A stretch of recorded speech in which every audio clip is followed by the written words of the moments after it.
This morning we're going to tie one of my patterns, a pattern that I've been playing around with for a little while. It's a terrestrial. It's a beetle.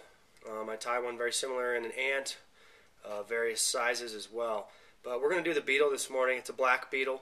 We're going to start this out with a Tiemco 100 standard dry fly hook. Use whatever you might have. You don't have to use Tiemco. Again, we're going to use the 6/0 rusty Danville thread because it finishes nicely.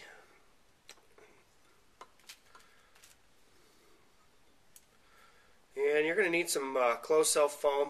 I use tan for this. It helps the fly show up quite a bit when you're fishing this fly. You can see that tan from a long ways away in the drift boat or wade fishing. We're also going to use a Sharpie, a black Sharpie, at the end of this to color some of it. You're going to tie that foam in at the back, wrap it down nicely so it doesn't spin. Build this little thread base down here so it's not so abrupt. And you can kind of fold that forward to see where your hook is. I like to go a little further back, just a little. We're going to use black UV ice dubbing from Hairline. Sparkly, shiny. If you look at a beetle, they've got a lot of glisten to them. They shine.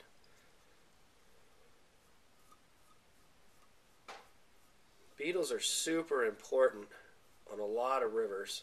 Not many folks will fish a beetle. I guess they just kind of forget about them, you know. They fish ants, hoppers. But beetles work. They work on a lot of rivers throughout the entire state of Montana. And it's kind of a sneaky pattern to use, especially in late summer when trout are skeptics on the big flies, on big hoppers. They'll come up and eat a beetle without even really thinking about it. Wonderful deal.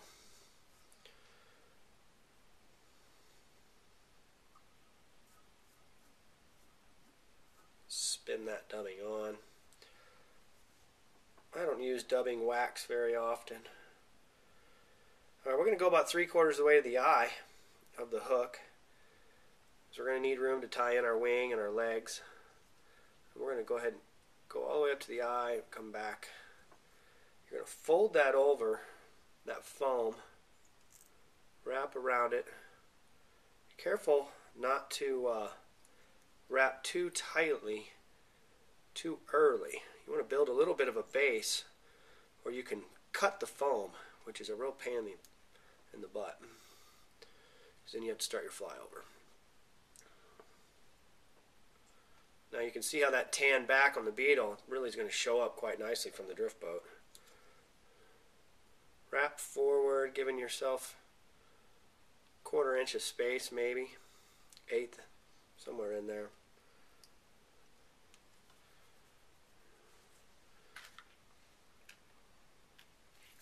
Alright, now we're going to tie in our wing. I use elk hair, or not elk hair, yeah, bleached elk hair.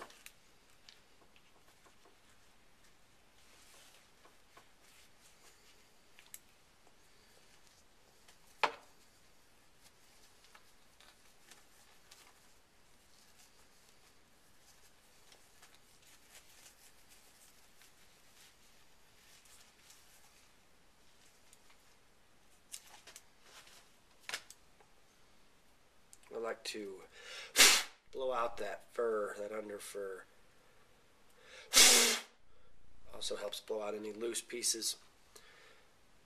We're going to stack it.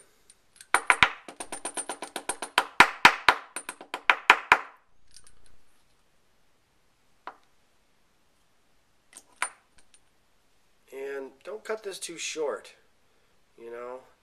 I like to pinch it in my fingers.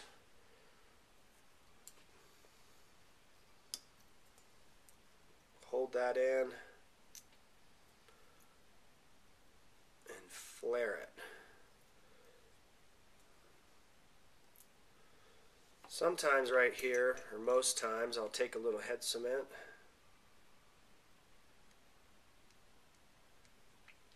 and get it out of there. Just one drop does it. Makes that fly a little more durable. Anything you can do to make a fly durable, you do it. Alright, so your wing's in, it's flared out, nice. We're going to use these centipede legs. I think they're about a medium gauge. I like the colors in them. You can use the whatever you have for rubber legs.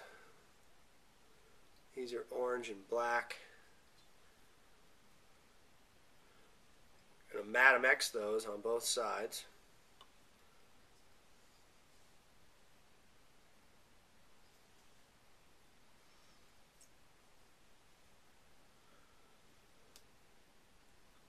Cinch down on that. Okay, we're almost ready to finish our fly here. We're gonna, if you take your finger, you can pull that foam up a little bit. Make a few wraps. Whip finish this off. I do a 3-turn twice, sometimes 4. I'm going to trim that close. Now we're going to trim that front of that foam off a little bit just to make it a little smaller. I like to trim the corners just a hair. Give it kind of a blocky shape.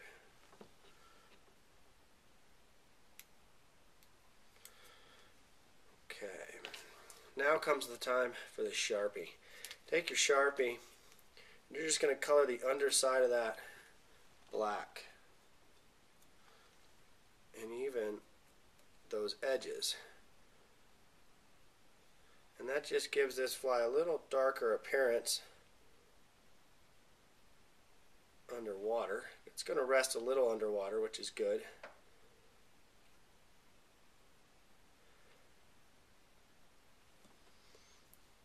That fly rides high,